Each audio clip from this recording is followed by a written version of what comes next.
The Master Plan, 1871, August 15th. Letter to Mazzini. The First World War is to overthrow the power of the Khazars in Russia and bring about a country of atheistic communism, and war between the British and Germany. These empires will be used to foment this war. At the end of the war, communism will be built and used in order to destroy other governments in order to weaken their religions. The Second World War. It must originate between Great Britain and Germany to strengthen communism as antithesis to Judeo-Christian cultures and bring about a Zionist state of Israel. The Third World War is to carry out in the Middle East, involving Judaism and Islamic holy wars, and spreading internationally. By taking advantage of the differences caused by the shadow government of the Jesuits, between the political Zionists and the leaders of the Islamic world, the war must be conducted in such a way that the Muslim Islamic state, the Arabic world, and the political Zionist state of Israel mutually destroy each other. Meanwhile, the other nations, once more divided on this issue, will be constrained to fight to the point of complete physical, moral, spiritual, and economical exhaustion. We then unleash the nihilists and atheists to provoke a formidable social cataclysm. The citizens, obliged to defend themselves against the world minority of revolutionaries, will exterminate those destroyers of civilization. And the multitude disillusioned with Christianity, whose deistic spirits will from that moment be without compass or direction, anxious for an ideal, but without knowing where to render its adoration, will receive the true light through the universal manifestation of the pure doctrine of Lucifer, brought finally out in the public view. This manifestation will result in the general reactionary movement which will follow the destruction of Christianity and atheism, both conquered and eliminated at the same time. Albert Pike. 421:14. The Awakening. When we are children, we see none of the true aspects of life that make it the chore it is as an adult. We have endless goals, ideas, pools of creativity and imagination, already picking your dream job and what and who you want to be as you rise in your growing generation. But as we begin our long journey of indoctrination, we tend to be manufactured to not have any goals at the end of our 12-year mandatory schooling sentences. That seems to destroy inspiration, creativity, imagination, and independence. The qualities in life one must hold on to never have to look back again and say, I've been lied to, misled, suppressed, and I have no idea what my purpose is in this life. As a child, you spend more time being raised by strangers, surrounded by strangers. Yeah, you become familiar with them, but they are not your people. Your family is. The ones that are unnoticeably being systematically separated from you. I hate to say it, but unless you have enough money and land to close off yourself from the conformity, you'll never really have a better overview of how to raise your child and how your child is being raised in this world today. Most people cannot close themselves off from the conformity. They feel they need that satisfaction of being a part of everything around them. Many missing the big picture of life. While our desires to the eye are met, we begin to create ourselves based off our materialistic objects, or our particular cars, hairstyles, music genres, iPhones compared to Androids, jocks versus yuppies. Jocks wearing the sports logos, while the yuppies wear the turtlenecks and dockers. Don't forget, shoes are very important because in this world you can tell a lot about someone just by their shoes. Slowly we form our dogmatic beliefs we firmly stick by, and any judgment they may face brings the thought of animosity, so quick with their very own whipping tongue. You know, in life, we are born with one very useful tool, and that is the most important of all: communication. The ability to speak. The mouth has a double-edged sword in it. This sword can either start wars and to even finish them. With a wise tongue, you can move nations. With this sword, you can even start a revolution. If your eyes are beginning to open, you can see your true power. But as you begin to look around you, you see the fist puppets running their face in this marathon of regurgitated bullshit re-eating contest.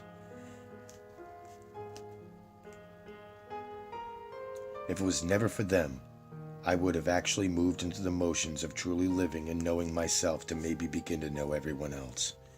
It's time we see not only the most mind-blowing events that have you slaves today in this growing machine, but how we can intellectually stop it.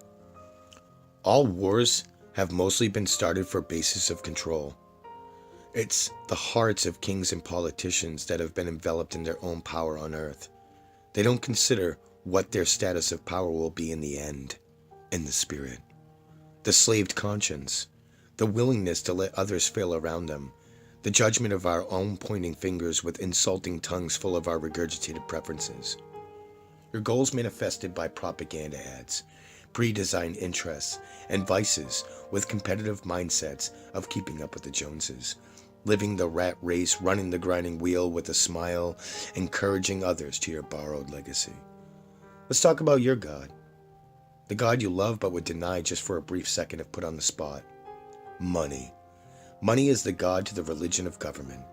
And when money has become more valuable than life, you have officially become a member to this whole church system of government, the machine.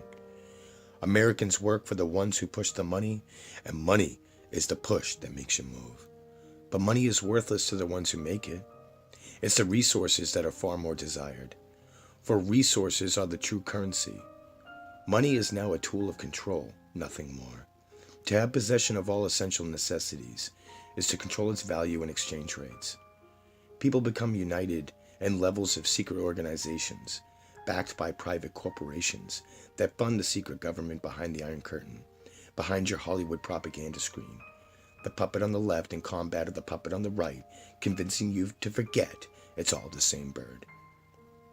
Democracy is the motive of cultural division, the birth of the slave conscience, and a mass whole of a nation. Terrorist organizations were formed by the ones who truly seek to destroy freedom, trained, armed, and funded to create chaos so they can pretend to save the day. Only the motives to conquer governments and resources, and accusing innocent citizens of possibly having affiliation with these groups, giving them the theory that everyone is a suspect, everyone is a possible terrorist. What we have faced for 18 years was a game of actual risk for global domination for the elites, the private bankers creating a new government for a new way of standard living. 6 years ago, 2013, September, our government accused the leader of Syria of attacking the people, its own people, with Syrian gas. But it was untrue, and our American people stood up and that government, our government, stepped down. We had no terrorist group since we killed Osama bin Laden. At least that's what they told us. What's funny is the American people never questioned why the war on terror was still going on.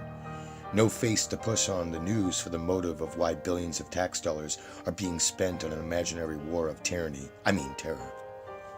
Boom! Out of nowhere, a new face is plastered all over the news, called the new Osama bin Laden. But instead of Al-Qaeda, it's now ISIS. Remember the Club of Rome, the crisis think tank? Chaos out of order? Create the crisis to bring in order. Martial order. This is also known as the Hegelian dialect. All of a sudden, it's ISIS making direct haste to Syria, the last state on the map to conquer for complete oil domination. All over the media, they were pushing a new terrorist threat at the same time ISIL was taking over the ground in Syria, claiming we were going to have a new 9/11, and they threatened Obama directly as well. Then they created makeshift beheading videos, all to create fear in every family. But even if it didn't work, the fear propaganda, they create bills and statutes that allow them to avoid public consent as well as complete transparency. So here we are bombing Syria a year later. Ebola, coincidentally a massive outbreak in Africa, the same place on the list to invade. Too much attention on the new face of terror and the tyranny of our government. Too many people starting to wake up. This is where genocide comes in. Immolated cullings. First, you have rampant shootings everywhere. But these shootings, each and every one, always has some double story at first, until they iron out the official story, the official narrative for the public to subconsciously regurgitate it repetitively, until you no longer think of the event. But when confronted, all you remember was what you heard religiously over your television propaganda machine or your radio, till you regurgitate the very same thing. Make the lie big, make it simple, keep repeating it, and eventually they will believe it. Adolf Hitler. While you work, stipulations for the work atmosphere increase, hours and pay decrease, inflation rises, while you never consider stepping back from the picture and seeing the plan for you. You just keep working and spending more. Work harder is your motto, machine-minded, plugged into the matrix of the motherboard we call life. A country that is only 238 years of age has showed its aging face, its true motives. 230 years, 50 to 60 generations, and we are seeing all traditions and historic principles of integrity quickly disintegrating into a society that accepts what they offer without a question of morals or even freedom. And while reading or hearing this, you may be listening, but you can't believe it with full convictions, because it's hard to believe the changes we never see. It's hard to imagine what was never there, just as it is to question what has always been. But I'm telling you now, what has been has not been anything for very long. The only thing here on this earth that has never changed is the tactics of slavery. It has only been perfected, evil and oppression. They keep telling us the world is going to end. What you should know is it's really about to bloom into a utopia, swallowing up the darkest hearts, fulfilling its destiny, a destiny you have ignored. Time is not on our side, and when you don't know what you're even waiting for. Love was only an orgasm away, just like heaven is only a scab away. Well, I got news for you. So isn't hell. I'd like to tell you about history, but it would fill up this whole book. I'd tell you my thoughts of the future for you and me, but you wouldn't even know where to look. Wasted ink, like the visions I think, just another gimp to play the role to never win. Fret for all my lack of things, hate them all for what they couldn't bring. Price tag friends are as cheap as the price. The label was only as authentic as the money they rise. Mental stimuli, too dumbed down to see, beyond the screen repetitively, commercially conditioned reality, sitcom show host, the parasite chose by most.